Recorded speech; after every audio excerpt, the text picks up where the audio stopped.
Boa noite, pessoal. Meu nome é Mirela Carla. Está no ar mais um Outspod, podcast mais atípico deste Brasil. Uma salva de palmas.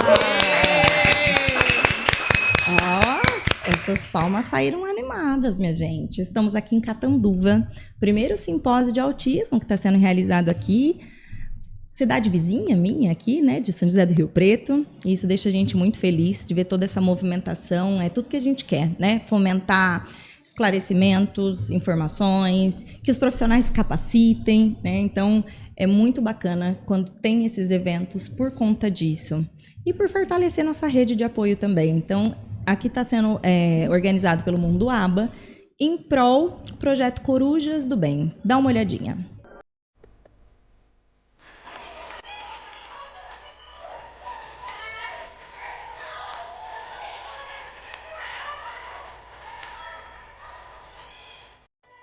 O Projeto Corujas é uma clínica especializada em autistas. Nós existimos há 7 anos e atendemos 50 crianças de forma gratuita. Hoje, nossos atendimentos são interdisciplinares. Os atendimentos são de terapia ocupacional, integração sensorial, musicoterapia, arte-terapia, artes plásticas, psicomotricidade.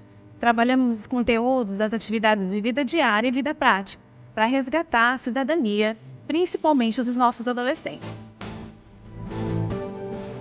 Para darmos continuidade a tudo isso, é imprescindível a colaboração do voluntariado. O Projeto Corujas do Bem conta hoje com 18 colaboradores para atender 50 crianças. Tudo isso é possível com a doação da comunidade. É a comunidade que faz o Projeto Corujas do Bem, através de doações, rifas, PIX, eventos. E nós contamos com muitos empresários e pessoas físicas também fazerem a doação como adotantes. Adote você também uma criança autista. Venha fazer parte do Projeto Corujas do Bem. Nós precisamos da sua ajuda. Adote uma criança autista. Adote uma criança.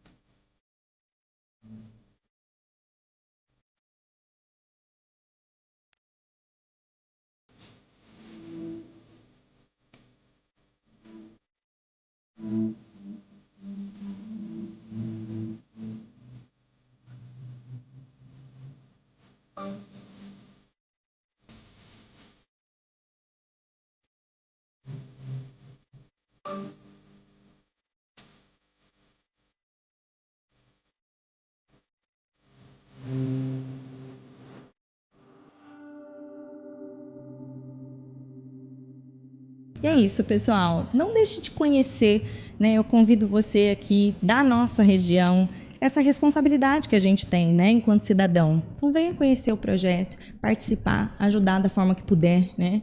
Eles estão... O objetivo é muito, muito lindo, muito real e muito necessário. Essas famílias existem e a gente fica muito desassistido por aí, né?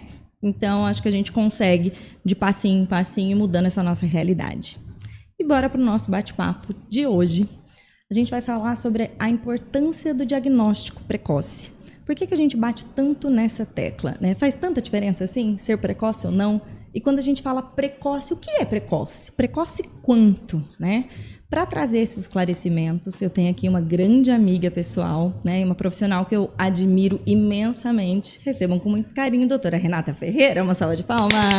Obrigada. A Rê, né, a gente se conheceu pela maternidade atípica, inclusive foi a nossa maternidade atípica que nos trouxe onde estamos hoje, né, Rê? Exato. Então, a Rê é médica intensivista, quantos anos que você tá como intensivista? 15 anos na área de terapia intensiva, né? E como é que eu vim parar aqui? Vou mais perto né? de você. E aí? Eu vim parar aqui por causa da maternidade atípica, porque desde que eu descobri o diagnóstico do meu filho, eu comecei a estudar sobre autismo, primeiro como mãe, depois como médica, acabei fazendo uma pós-graduação em neuropediatria, e é a minha área de atuação atual, né? Então, eu atendo as crianças autistas, né? Acabei me especializando nesse assunto e hoje Estou atendendo consultório, né? Fazendo essa parte de acolhimento também das famílias, né? Devido à dificuldade que muitas amigas tiveram.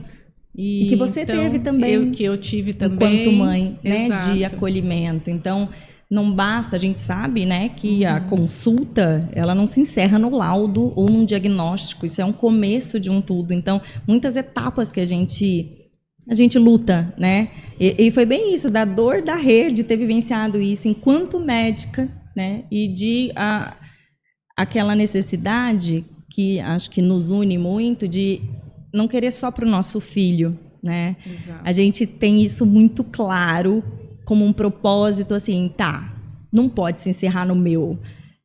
Eu consegui tudo de melhor para o meu filho, não adianta nada, a gente precisa fazer algo mais. E aí cada uma de nós tentando, no nosso espaço, fazer isso, né? E é bem isso que você tem feito, para atender outras famílias e esse acolhimento, porque a Rê sabe muito bem como que funciona, né? Assim, sabe o que eu até percebo, fazendo visita em escolas, principalmente escolas municipais, a gente percebe um outro público, né? Que a gente sempre fala das nossas dores, né? Mas ainda assim a gente tem os convênios. E das famílias que têm SUS, né? Em que a gente percebe a falta total do tratamento, né? Então, até eu comento assim, você vai em palestras, está sempre lotado, né? Esse simpósio que nós estamos está lotado. Então, assim, o tratamento do autismo não é tão simples, não é fácil e não está tudo bem, senão estaria vazia essa sala. Sim. Né? Então, assim, está sempre lotado. Por que as pessoas estão buscando tanto, né? O que tem ainda faltando? Porque a gente teve o diagnóstico, eu tive o diagnóstico do Vicente há mais de 5 anos, né? O que mudou nesses 5 anos que ainda não está bom? Então, assim, a grande dificuldade, a gente já começa pela parte financeira, né? Tem que ter dinheiro, tem que ter convênio, tem que brigar com convênio, né? Ou se não tem dinheiro, não tem tratamento, ou se vai fazer particular, é uma fortuna. Então, assim, a gente já começa na parte financeira. Aí, a outra questão que a gente associa é precisar do engajamento da família. Ok, mundo ideal, mas e o mundo real? Essas pessoas trabalham, esses pais trabalham. Aí a gente não tem o engajamento da família. Aí a gente precisa contar com bons profissionais. Como que você vai contar com os bons profissionais? Na sorte. Porque você só vai descobrir se eles são bons conforme a evolução da criança, né? Conforme conhecer a equipe que você conseguiu vaga, porque também estão todas sobrecarregadas. Então, assim, é difícil, né? Mesmo quando a gente tenta fazer o diagnóstico precoce. Porque até você falou assim, o que é o precoce? O ideal, né? É sempre antes dos 3 anos, tá? A gente está vendo publicação de estudos na JAMA Pediatrics, teve um estudo publicado em 2019 que fala da intervenção, assim, as crianças, eram mais de 1.000 crianças, tá, com sinais precoces de autismo a partir dos 14 meses. Essas crianças foram acompanhadas em 3 avaliações até os 36 meses, que é os 3 aninhos. Crianças que tinham sinais de autismo e fizeram intervenção, elas permaneceram com diagnóstico firmado em 74% dos casos com 3 anos. Tá? Se um pouquinho mais para frente, a gente pega essas crianças com 16 meses, fez intervenção, tinha sinais de autismo e tal, com 3 anos a estabilidade do diagnóstico é em torno de 86%. Aí você vai pegar 1 ano e meio, crianças com 18 meses, você percebe a estabilidade do diagnóstico aos 3 anos em 92% dos casos. Tá? São 1.260 e poucas crianças. Então, assim, não adianta você falar, por exemplo, eu pego paciente de mais de 2 anos ou com 3 aninhos, que a gente vê o discurso ainda dos pais, ou principalmente o pai, naquela negação de falar assim, mas ela está melhorando. Claro, A intervenção é para isso, é para melhorar, né? É para melhorar a qualidade de vida, é para ela responder, é para a gente aproveitar aquele período da neuroplasticidade e que está formando várias sinapses, né? A gente sabe que o ápice da formação de sinapses é até os 6 anos de vida. Então essa criança tem que melhorar, mas não é assim, ela está melhorando, pronto, passou. Sendo que com 18 meses a estabilidade diagnóstica é 92% dos casos. Mais de 2 anos é o quê? 100%. Sim. Então, não é que ela tem uns traços e daqui a pouco não era nada daquilo. Ou então a criança está num espectro expandido. Não, ela é autista. Né? A gente tem que chamar a família para a realidade a partir do momento que a gente tem uma conexão. Né? Porque numa primeira consulta não dá. Sim. Às vezes, né? Você Sim. vai conhecer, vai perceber o que está passando com aquela família... Né? Vai ver qual que é o engajamento ali, ver como que você pode entrar no assunto para que, de fato, você não perca Sim. a família, não perca a criança. E consiga ser o mais clara possível, né? Exato. Porque isso, gente, assim, traz por terra aquela conversinha de que é muito novinho, antes dos 3 anos, impossível você fazer diagnóstico. Não, isso está mostrando que esses diagnósticos, quanto mais precoces foram, o grau de estabilidade e de manutenção, né? Então, é muito grande. Agora, veja, isso que estavam em intervenção. Imagina se não tivesse. Então, Sim. Esse discurso de que é muito cedo para fechar diagnóstico, furado, e não intervir, aí não há justificativa nenhuma mesmo para uma inércia, para ficar contemporizando, cada criança tem seu tempo, volta daqui 6 meses. Não, gente, não. Né? Isso não é recomendado. E, na verdade, acho que os sinais de autismo... Você sabe, Rê, que quando a gente fala assim de que autismo não tem cara, hoje eu acho que tem cara. Isso é o que estou falando, tá, gente? Uma fala super informal da minha parte. Mas é porque, conforme a gente vai vivenciando, estando nesse mundo, o nosso olhar clínico. Então, assim, não tem cara, mas ele fala como autista, se comporta como autista, ele se movimenta como autista, interage como autista, né? Totalmente. É a cara do autista, né? Então, assim, a gente... as pessoas têm muito medo, muito estigma desse diagnóstico, né? E aí fica, acho que, preso nisso. Mas então é leve, ou só um atraso aqui, outro ali. E é muito importante entender desde cedo, o quanto antes, que o autismo é uma possibilidade real, preenche ali todos os sintomas praticamente, e despertar essa urgência na família de fazer algo, e não de contemporizar, né? Sim. Mas você sabe que, pensando nisso, tem um outro estudo também, publicado na mesma revista, tá? Na JAMA Pediatrics. Esse daí foi publicado em 2021.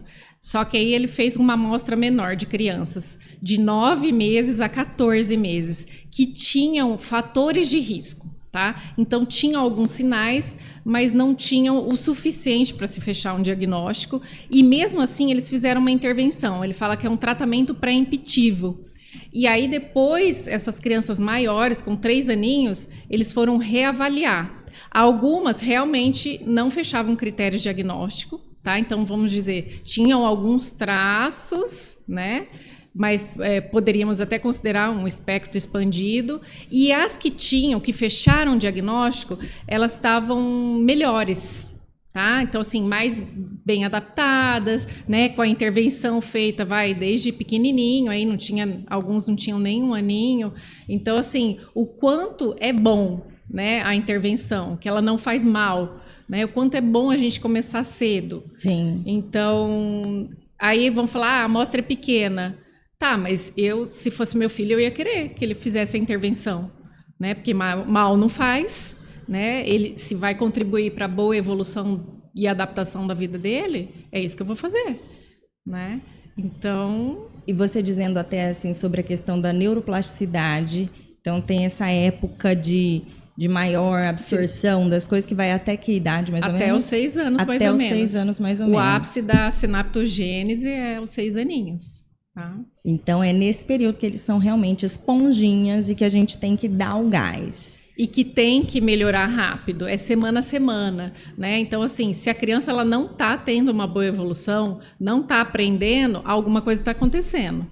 Então, assim, tem alguma comorbidade que você está deixando escapar, aí sim é a hora de fazer uma investigação, né? De investigar alguma síndrome associada, né? Porque aquele mito, né, que primeiro a gente tem que fazer uma investigação genética para depois tratar, é que não pode ser levado em consideração. Sim. Né? Então você vai fazer o exame genético quando, né? Aí você falou da cara de autista, é da cara de sindrômico. Você percebe, principalmente os leigos, né? Podem não saber o que aquela criança tem, mas você fala, tem alguma coisa fora do lugar, tem alguma simetria, né? Mesmo que seja implantação baixa de orelha ou hipertelorismo ocular, alguma coisa não está simétrica ali. Você fala que não tem uma face bonita. Então, essa criança você tem que pôr em investigação, né? Porque o prognóstico é ruim, é outro. Sim. Né? Então, você tem que se preparar aos poucos para isso. E quando a gente, falando de intervenção precoce, então a partir de quando que a gente já pode intervir? É muito pequenininho a gente pegar um bebezinho ou criança Você sabe que não, até falando de bebê mesmo, aí já foi um outro estudo publicado na Nature em 2013. Foi sobre o baixo contato visual das crianças de 2 a 6 meses. Então, assim, foi um estudo muito difícil, porque eles usaram softwares para poder... eye tracking. para poder avaliar esses bebês. Então, nem que a gente não notasse um baixo contato visual importante, o quanto a orientação de um pediatra numa puericultura, para a mãe que está amamentando seu filho... É peculiar, né? A gente tem que falar, olha, não é momento de você ficar com o celular, de você ter distratores, é o momento ali, mãe com bebê. Se esse bebê tá com baixo contato visual, você estimular, né? Você tentar ajudá-lo nesse, né? É uma intervenção. Sim. É a intervenção possível para aquela idade. Né? Qual outra intervenção você daria para um bebê nessa faixa etária? É essa. É a estimulação. Né? Fora as estimulações motoras, né? Do tummy time ou qualquer outra coisa, essa daí é a principal, né? Sim. Relacionada ao autismo. A gente que já tem filho autista, né? Então, se quiséssemos ter mais filhos, a gente sabe que é grupo de risco. Sim. Né? Eu, assim, meu filho, na barriga eu já tô aplicando aba e todas as intervenções motoras e tudo de tudo, assim, mas é muito interessante a gente ver de bebezinhos. Então, o pessoal que tiver em casa aí, acredito até que conhece, que é um perfil grande do Meu Bebê e Autismo, da Poliana Martins, Isso. né? A Poli teve o 3º filho dela agora, e também já com forte indício de autismo. A primeira dela acho que tem altas habilidades, enfim, tem algumas questões. O segundo, autista, e agora esse também tem vários indícios. Isso. E ela já começou a estimular desde cedo. E aí ela buscou auxílio tanto para a questão do contato visual, os desconfortos que ele tinham, né? Então a orientação de acho que TO, eu acho que foi, de TO, ela é análise de comportamento, ela tem inúmeras formações, né, a Poliana. Mas ela compartilhou essas estimulações que ela fazia. Então, posições para colocar o bebê. Que legal. E formas assim de brincar. De brincar, lateralização, o tempo, isso da questão de acompanhar e tal. Tão legal. E a resposta do bebê foi muito rápida. Ele tinha vários atrasinhos motores, assim, mais molinho, mais preguiçosinho, né, assim, e coisa de 1 mês e meio de intervenção intensiva dela, como mãe, sendo orientada e ela fazendo. Ele pareou a parte motora. E eu fiquei lembrando do Arthur, aquele neném molinho, e que eu deixei molinho até os quase que 3 anos de idade, para depois quietinho. Começar a intervir, né? E, assim, eu sei que se eu tivesse visto isso lá atrás, eu não tô falando como culpa, não, mas de um prognóstico positivo para a gente abrir esse nosso olhar. Porque se eu tivesse essa consciência lá atrás, eu não estaria vivenciando inúmeras questões motoras com o Arthur hoje com 6 anos e meio. né? E já estava lá, sempre esteve lá. O baixo contato visual, baixa reciprocidade, isso de ser molenguinho, o tummy time chorava demais porque a hipotonia não conseguia sustentar esse pescocinho, né?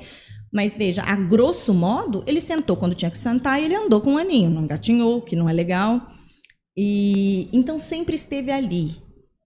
E o que eu acho muito bacana de nós como mães, os profissionais, professores, né, creches, ir entendendo esses marcos de desenvolvimento e que desde muito pequenininho dá para fazer muita coisa, porque muita coisa é muito para eles, né? Dorme o dia inteiro praticamente.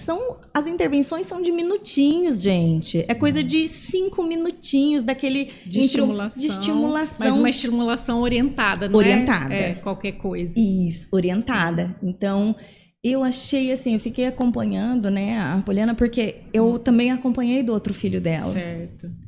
E aí ela já teve muito mais dificuldade, ela não era ouvida, ela que começou ela mesma sozinha, assim, porque ela com 6 meses ela já falava que o filho dela é autista. E ela mostrando os vídeos, assim, todo o grau de não compartilhamento desse filho, né? E esse outro terceiro também estava ali, mas já deu, assim, porque ele nasceu, mas saiu da barriga dela, já estava em intervenção de estimulação. E, gente, qual é o mal que pode ter isso? Me fala. Não é medicamento, é uma conexão mãe e filho. Então, mas você sabe que aquela história de que a gente tem que conversar com o bebê que está na barriga e tal, já é a estimulação. Daquela fase, pré-concepção. Isso. Né? Porque já tem toda a formação, e inclusive de sinapses antes da concepção. Aliás, antes do nascimento, né?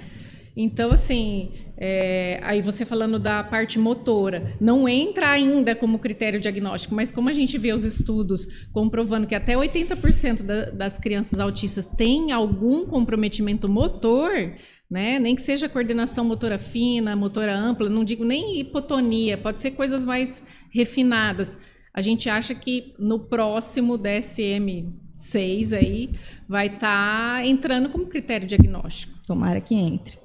Porque, assim, na teoria fala 80%, eu, na minha casuística, é só 100%. No caso, assim, eu não encontrei essa porcentagem menor dos livros ainda na vida real. Porque é algo que a gente vivencia muito, e tudo de formas muito diferentes, né? Se a gente pensar no nosso grupo de mães e amigas ali, as crianças todas têm alguma questão motora, mas que se manifestam de forma completamente distinta para cada um, né? Para cada um é um trabalho individualizado que precisa ser feito, né? Mas eu, até pensando disso, da intervenção precoce mesmo, eu lembro muito de não saber o que fazer com o Arthur, porque ele era tão quieto e tão não respondia. E o pediatra? Não orientava tá tudo nada. Ótimo. Sabe por quê? Até você falando, teve um outro trabalho publicado na revista de residência pediátrica, em 2022, que as primeiras pessoas que notaram algum atraso na criança, 62% foram os pais. Olha que bom, essas pessoas estão cuidando dos filhos, né? Aí, depois, antes dos pediatras, vieram os professores, e 16% dos casos. Os pediatras ficaram com 3,5%. Gente, isso é ridículo, desculpa. Então, assim, a consulta da puericultura, que é mensal, por que é mensal? Justamente para você pegar como é um crescimento exponencial em todos os sentidos, é para você pegar qualquer coisa de um mês para o outro, porque não é daqui 6 meses, é mês a mês. Na verdade, assim, a criança ela vai se modificar ali semana a semana, porque esse crescimento, esse desenvolvimento não se dá em saltos, ele é contínuo, exponencial, né? Então, era para pegar qualquer coisa na consulta da puericultura. Então, assim, por que está deixando passar tanto? Né? Por que essa consulta não está sendo tão refinada, tão detalhada?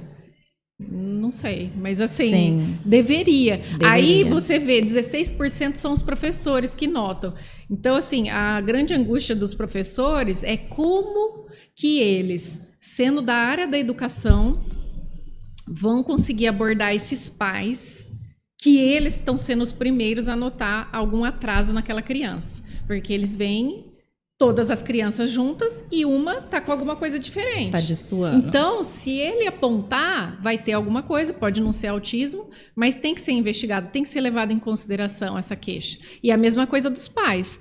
Quando um pai e uma mãe nunca quer que seu filho tenha qualquer tipo de problema. Se o pai ou a mãe sinalizou, Escutem, tem que ser levado em precisa ser consideração. validado, né? Não precisa falar só, essa mãe é louca. Pode ser, por outras razões. Mas será que é só loucura da mãe mesmo? Porque já virou um jargão, né? Virou. Toda mãe é sempre louca, é exagerada. Sim. Então, assim, então vamos colocar a culpa na loucura e vamos deixar a criança para trás? Sim. Então, assim, por que está sendo tão menosprezada essas queixas? Aí os professores, naquela dificuldade de abordar a família, a hora que consegue falar, toma a primeira lambada, né, da família. Fala assim, mas você não é da área da saúde? Você não é médico? O que você está falando? Aí o professor fica na dele. Ou então, às vezes, eles até conseguem um certo efeito. Fala assim, tudo bem, nós vamos levar para o pediatra. Aí leva o pediatra, o pediatra fala, não vou nem encaminhar para ninguém. E não é nada. Devolve a resposta. Então, aquela baita frustração desses professores que estão lá todos os dias com essas crianças, vendo a coisa acontecer e não pode fazer nada. De todos esses nessa escala, os professores são os que têm o olhar mais apurado para isso. Porque você avaliando de 1 para 1, 2 para 2, já fica um pouco mais difícil. Mas, cara, eles estão sempre em grupo. É isso. E não é que é um pouco diferente. Eles são muito diferentes. Pode ser... Para mim, o Arthur naquela época parecia um pouco diferente do meu olhar leigo. Sim. Hoje, sabendo o que eu sei, meu Deus, ele passava e gritava autismo. Tipo, nossa, tava, sabe? É muito destoante, até o pouco que se fala é muito. Então, mas a gente fala que é pouco, porque como eles são muito novinhos, não tá tão gritante realmente essa diferença.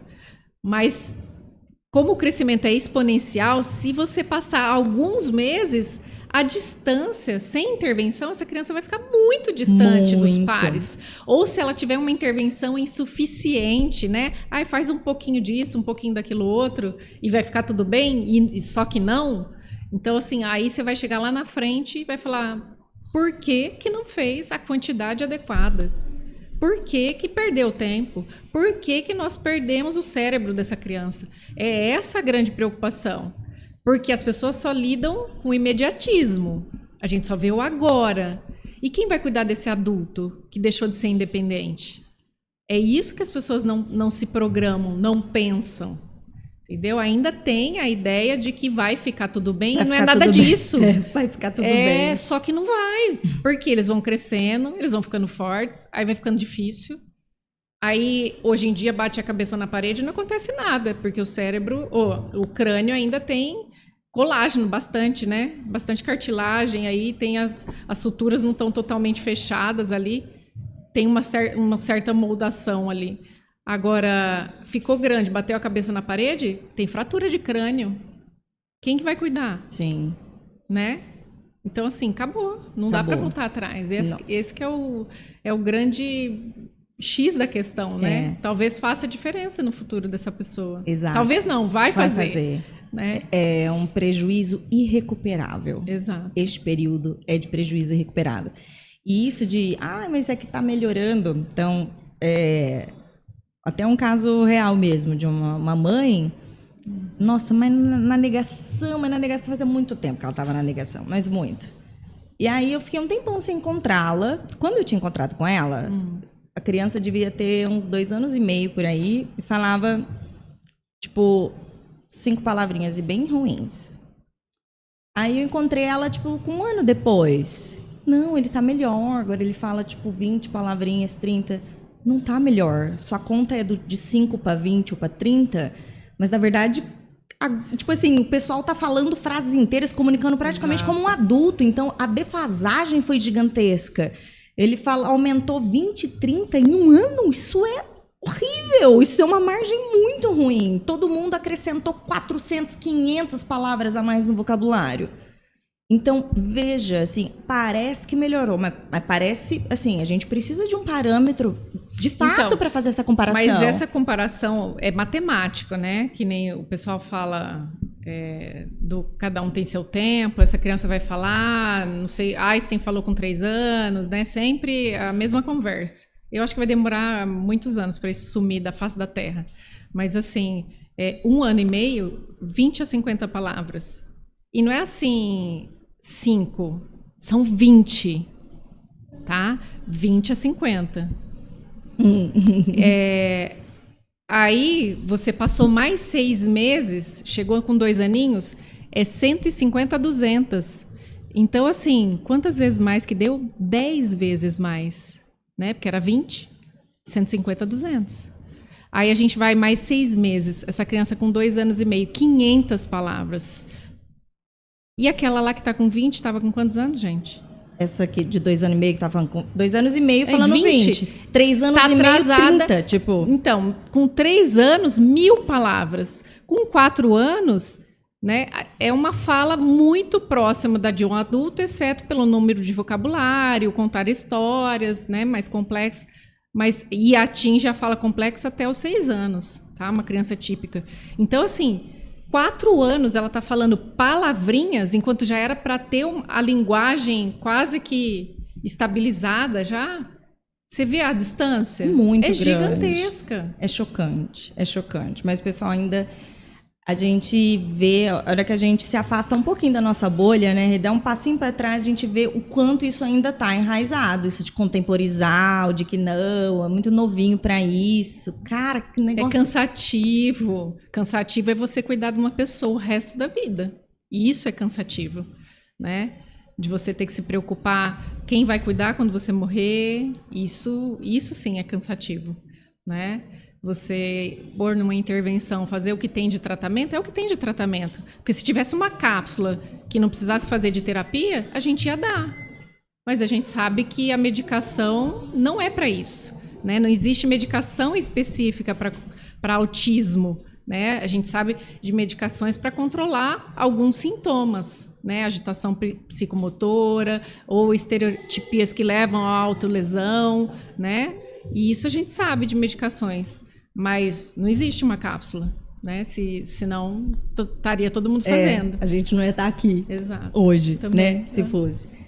Os bastidores aqui, pessoal. Olha, Dr. Paulo passando aqui, a Cássia. É porque a nossa câmera não dá 360. Então vocês vão ter que confiar na minha palavra. Eu poderia estar inventando. O Temple Grandin tá aqui também, vocês não vão saber, tá? Dorme com essa, entendeu? E aí, voltando nisso até mesmo da intervenção precoce, Rê, quando a gente fala, então pega uma criança pequenininha, a questão do medicamento, como que você vê isso de uma abordagem de primeira consulta, criança de 2 aninhos, 2 anos e meio, já iniciar um medicamento, isso é regra, isso deve ser evitado, em que momentos que isso seria cabível? Então, na verdade, assim, a maioria das medicações, de um modo geral, a gente não começa para crianças menores de 2 anos, né? Outra coisa, a criança, às vezes, é só falta de terapia, né? Então, assim, ela está sem intervenção nenhuma. Aí, das duas, uma. Ou você começa a intervenção e isso melhora e ela realmente não vai precisar de medicamento, ou se você está com um bom profissional tentando fazer uma intervenção e você nem consegue. Aí, se você não consegue fazer a intervenção, essa criança não vai aprender. Aí ela vai ficando grande, mas assim, isso para crianças maiores, as crianças pequenininhas é falta de terapia mesmo, tá? Então, assim, não começou o tratamento ainda, não tem por que começar a medicação. Eles são muito pequenos. Muito pequenos. Não tem indicação. Na verdade, é o caminho mais fácil. Você medica, deixa todo mundo feliz, fala aquela doutora é boa, porque deu remédio, né? Aí a terapeuta já consegue fazer uma intervenção de cara, sem muito trabalho, e a família também fica feliz. Ele tá bonzinho, quietinho, né? Então, assim, às vezes é uma criança com muita agitação psicomotora, mas por falta de terapia.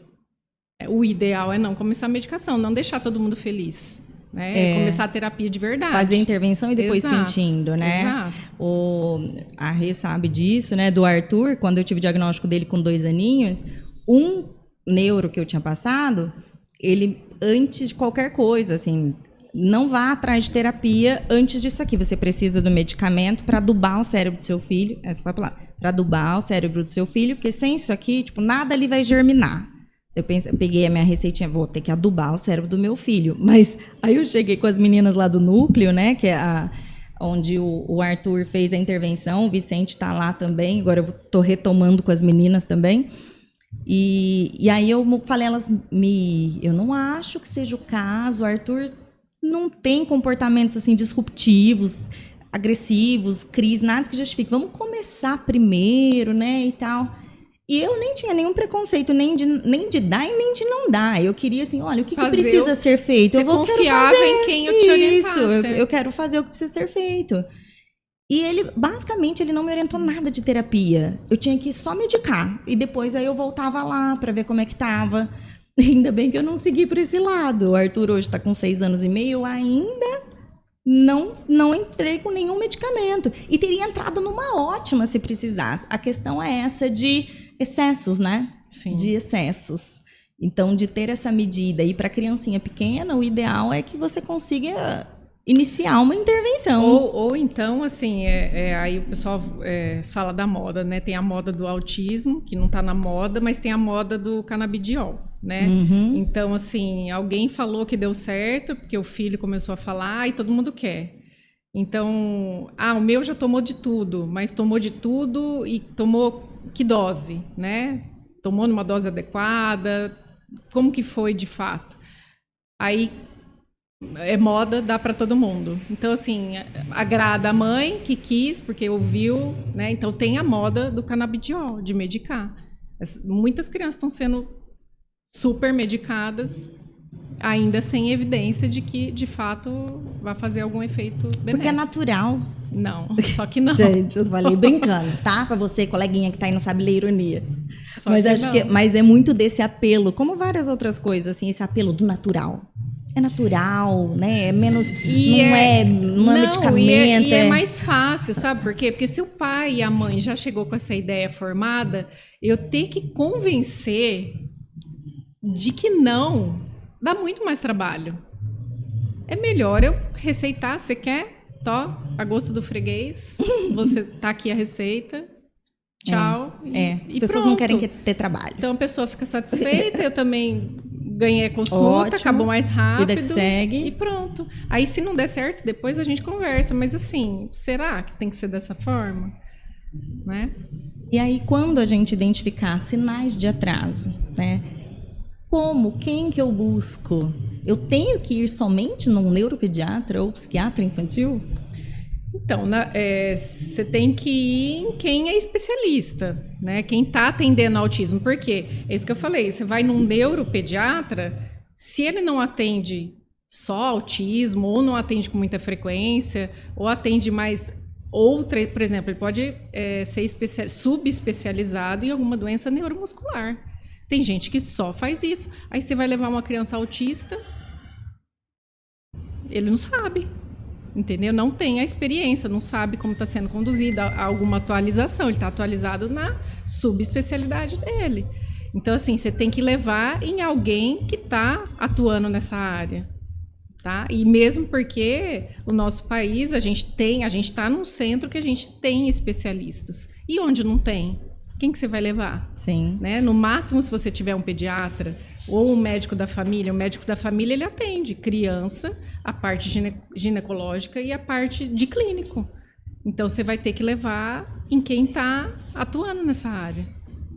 É isso. É para esclarecer. Porque assim, pessoal. Você levou em especialistas, eu levei, né? E também nós ficamos não tivemos. desassistidas. Exato. Então, assim, né? Não é garantia de que vai dar tudo certo. Não é. É porque tem muito um mito disso, né? Mas eu vou te falar assim, também as pessoas não sabem nem a diferença entre neurocirurgião, que atende a parte pediátrica, nem de um neuroclínico que atende, né, a parte de neurologia infantil. Eles não sabem a diferença. Se o médico, a hora que ele recebe essa criança, se ele não fala, não, eu sou neurocirurgião, eu não atendo autismo, eu vou te encaminhar para um clínico que faça isso. Porque o paciente, ele olha lá no livro, na pesquisa lá, eu vou nesse aqui, que é especialista. Se a pessoa não fala, não sabe. Então, assim, eu até vou te dizer, de UTI, de terapia intensiva, acho que até o Covid, agora recente, ninguém sabia que tinha intensivista no mundo, né? Que era uma especialidade. Então eu sempre tive que me justificar de quem eu era, né? Que eu existia, então assim, vou continuar tendo, né? Agora de novo, né? Agora de novo, Mais vou ter que uma explicar, vez. né? Que eu optei por fazer uma pós-graduação, eu não fiz uma residência médica, eu fiz residência médica de clínica médica, de UTI, né? E teria feito lá atrás, se fosse o momento de eu fazer uma nova residência, eu teria feito. Só que veio num outro momento da minha vida essa necessidade. Sim. Simples assim. E veio E da vou tua te necessidade falar, concreta. E vou te falar, é que não existe mais prova de proficiência para neurologia pediátrica. Senão eu faria a prova, né? Quem sabe um dia volta a ter. Quem sabe um dia. Aí eu vou lá e faço a prova. Mas é isso, é a gente buscar pessoas capacitadas. Às vezes na tua cidade vai ser uma fono especialista em autismo e ela vai poder te dar um primeiro passo. Às vezes vai ser uma TO que tem um vasto conhecimento. Então a gente buscar profissionais que sejam especialistas e tenham prática na área, que atuem com isso, assim, o feijão com arroz deles, porque é isso que dá esse olhar clínico, é isso que vai diferenciar, é aquele que você está na recepção, ele já está te analisando ali, né? A consulta já começou com você ali fora. Então, a gente não é a especialidade em si, mas buscar profissionais especialistas em autismo que lidem com isso. Aí sim, a gente tem uma segurança maior. Porque direto eu recebo, mas aqui na minha cidade, eu não sei o que tem na tua cidade. Tente achar na sua cidade quem trabalha com autistas. Uma clínica que os autistas estejam indo, onde que as mães estão levando, né? É ali que você vai ter que começar o primeiro passo. Isso. E não só pela, pela qualificação ali ou pelo que consta no CRM. Então, mas eu também vejo uma crítica sobre os médicos já fazerem diagnóstico na primeira consulta. Realmente, como a primeira consulta é um recorte, às vezes que você fique 2 horas, você não tem um tempo suficiente, né, para observar todos os critérios na criança. Você vai ter que contar com a história que a família te traz, sobre a socialização dela, porque ela está lá sozinha, né? Ou vídeos que você vai ver a criança interagindo em outros ambientes. Então, assim, não tem problema se você não fechar. O problema é você não começar a intervenção, né? Você esperar e perder tempo, né? Porque aí é isso daí que a gente não recupera, tá? A importância da intervenção precoce é aproveitar esta janela grande de oportunidade que temos aqui. Porque né? aparentemente tem bastante tempo, mas ele passa muito rápido. Passa assim, num piscar, né? Exato. Passa num piscar. Muito obrigada pela sua participação, minha amiga querida. Finalmente a gente gravou sozinha. Não é? Nossa. Eu tenho muita admiração por você, você sabe disso. Não só também. enquanto mãe, que somos parceiras aí na nossa canoa furada do dia a dia, tá entendendo?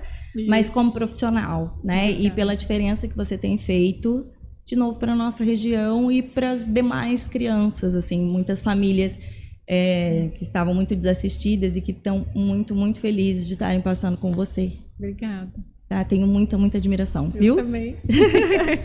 É isso, chega a Tá rasgação bom. de seda. Agora a gente já vai Vamos lá. começar a se Beijo, xingar me aqui. liga. Beijo. Se inscreve no canal, tá? Já deixa seu joinha, compartilha, comenta. Gente, dá uma bola, uma moralzinha, não custa nada, tá bom? É de graça. É de graça. Tchau, tchau.